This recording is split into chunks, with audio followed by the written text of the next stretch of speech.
young brothers, my elders, my mothers and sisters, our beloved Prophet sallallahu alaihi wasallam, he has many rights upon the believers, upon his followers. They are countless. But there are three which are very important. One could say these three include all the other rights of Prophet sallallahu alaihi wasallam in them. Number one, to show love to Prophet sallallahu alaihi wasallam from the hearts. Number two, to show obedience to Prophet sallallahu alaihi wasallam, it'at and ittiba. And number three, a believer should always, from his heart, respect and honor Rasulullah sallallahu alaihi wasallam. And Allah Almighty has enjoined this obligation of showing respect and honor to Prophet sallallahu alaihi wasallam upon the believers. Allah subhanahu wa ta'ala is stating, Inna arsalnaka shahidan wa mubashiran wa nadhira. O Prophet, we have sent you as a witness, and we have sent you as a mubashir, the one who gives glad tidings, and we have sent you as a warner. Meaning, on the day of judgment, Prophet sallallahu alaihi wasallam will be witness, will give the testimony upon the amals of his followers.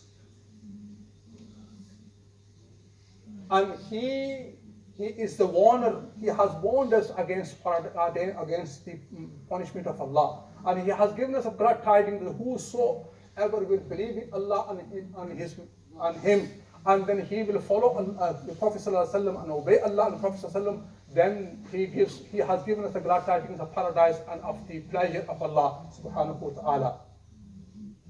Then Allah subhanahu wa ta'ala mentions the objective, the purpose of sending prophets. Why He has sent the prophets? Allah says, لِتُؤْمِنُوا بِاللَّهِ وَرَسُولِهِ, so that you believe, in order that you believe in Allah and His Prophet. After the Iman, then Allah subhanahu wa ta'ala has enjoined upon us three things. تُعَزِّرُوهُ وَتُوَقِّرُوهُ. You assist him, meaning you assist the Prophet.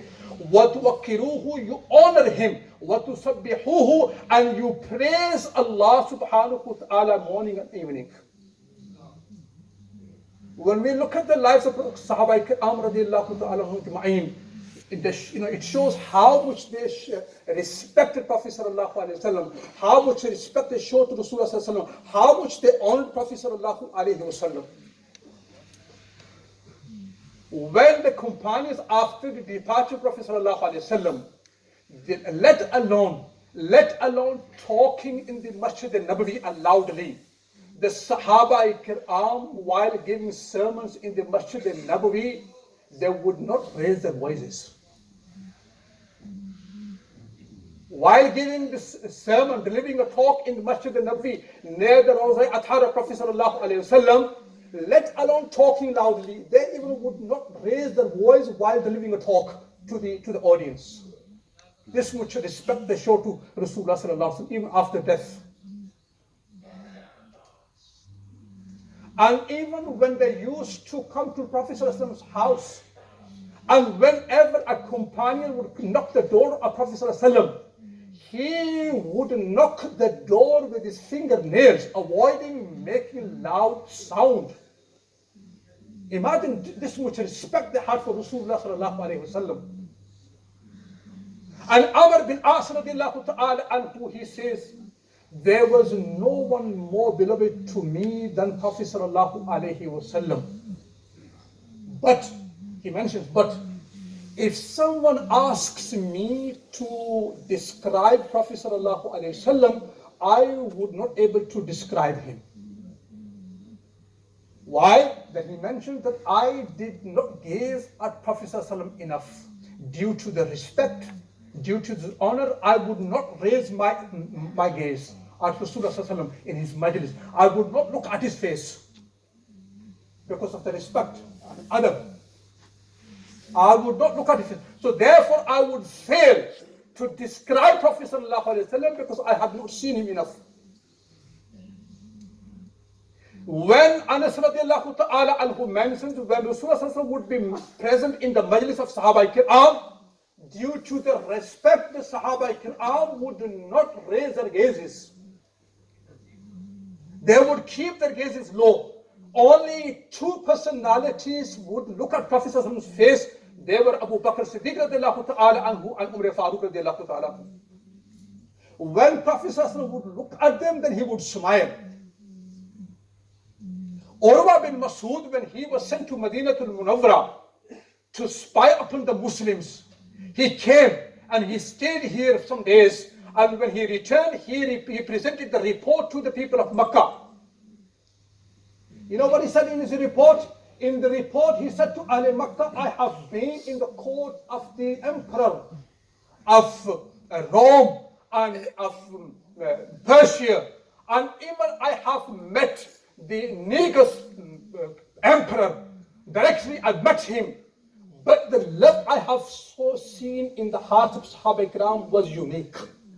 I have not seen anywhere else. I have not seen such love which I have seen in the Sahaba Ikram. Sahaba Ikram, they mentioned that before they became Muslims, some, they were in infidelity, they were in kufr. As soon as any Sahabi became a Muslim, became a Mu'min, then his condition was he had to say, now Rasulullah sallallahu alaihi wasallam is more beloved to me than everything. One Sahabi, he says, there was a time when I was not a Muslim. The face of Muhammad sallallahu alaihi wasallam was more disliked to me than all the faces. And he used to say, the city of Muhammad sallallahu alaihi wasallam was more disliked to me than all the cities. And he used to say, the religion of Muhammad sallallahu alaihi wasallam was more disliked to me than all the religions. When I became Muslim, he used to say, the face of Prophet Muhammad sallallahu alaihi wasallam became more beloved to me of all the faces. And he used to say, the city of Medina Munawwara became more beloved to me all the cities. And the religion of Muhammad sallallahu alaihi wasallam became more beloved to me than all the religions. Sahaba Kiram radiallahu ta'ala ajma'in, they showed so much respect to Rasulullah sallallahu alayhi wa sallam. Allah subhanahu wa ta'ala instructed them, لا تقدموا بين يدي الله ورسوله. Do not go ahead in the presence of Allah and Prophet sallallahu alaihi wasallam and fear Allah. What does it mean? Do not go, do not proceed ahead while Rasulullah sallallahu alaihi wasallam is present. Meaning, when the Prophet is talking, when he is delivering a talk, you remain silent. Now you would say this was related to Sahaba Ikram, this applied to them because they were alive, and Rasulullah was amongst them. What about us? The ulama, they say, the majlis in which the ahadith of Prophet are being read, it becomes fard on that majlis and those audience to remain silent and listen to the ahadith of Prophet sallallahu alaihi wasallam. And it is fard upon the Muslims to assist the deen of Rasulullah sallallahu alaihi wasallam. So my young brothers, not only Allah subhanahu wa ta'ala enjoined upon us the obedience of Prophet sallallahu alaihi wasallam, but also He has enjoined upon the believers